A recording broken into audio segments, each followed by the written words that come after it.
Me now, Peter Morici, professor emeritus at the University of Maryland, serving as the director of the Office of Economics at the U.S. International Trade Commission as well. Peter, thanks so much for being here.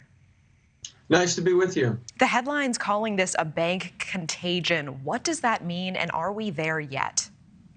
Well, the regional banks do have a problem. Many of them have assets that are not worth their face value in the short term. When they mature, they will be. And in the meantime, they need to raise cash because lots of them have narrow deposit bases. You know, they specialize in a particular group of people, people in new ventures or what have you, or people who have wealth management accounts.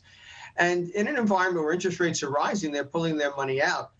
The Federal Reserve and the Treasury, they really haven't done what's necessary to stop this. They put Band-Aids on where tourniquets are required.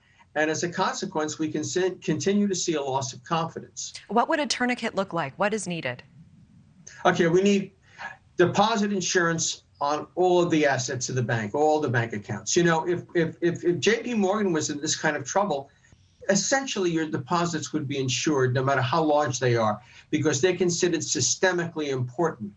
Well, as it turns out, SVB, the Silicon Valley Bank, was systemically important because its failure then set off a domino effect.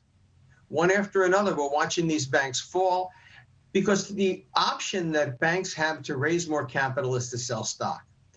They can't sell more stock if it's dropping 50% in a day because there's a panic out there. We essentially have a run on the bank through the stock markets. But yesterday, Jay Powell came out and said the financial system is sound. There's nothing to worry about. It reminds me of Alfred E. Newman on the cover of Mad magazine. Remember him saying, "What me worry?" I mean, a lot of what you're saying sounds like it makes a lot of sense to me. Why wouldn't they do that? You have to understand just how limited the thinking is inside the West Wing, inside the Federal Reserve. And it's not this administration. It's not Jay Powell. It's a bubble. They don't look outside very much. They look at a limited amount of data.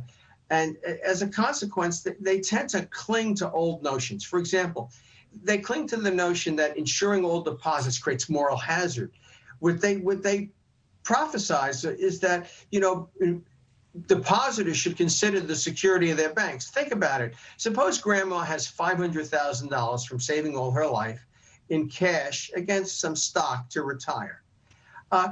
Is she really in a position to evaluate the quality of the bank, to know the difference between SVB and Bank of America? Yeah, I see your point. I see your point, Peter. And we're almost out of time. I'm sorry to interrupt. Bottom line, in just about 10 seconds, likelihood you think we're going to be in a recession this year? Oh, I think we're going to have a slowdown, whether it's an official recession or not, no, but we're certainly going to slow down a great deal. Okay, Peter Morici, I appreciate your time. Thank you so much. Take care. Thank you for watching. Go to newsnationnow.com to find News Nation on your television provider. And don't forget to click the red subscribe button below to get more of News Nation's fact-driven, unbiased coverage.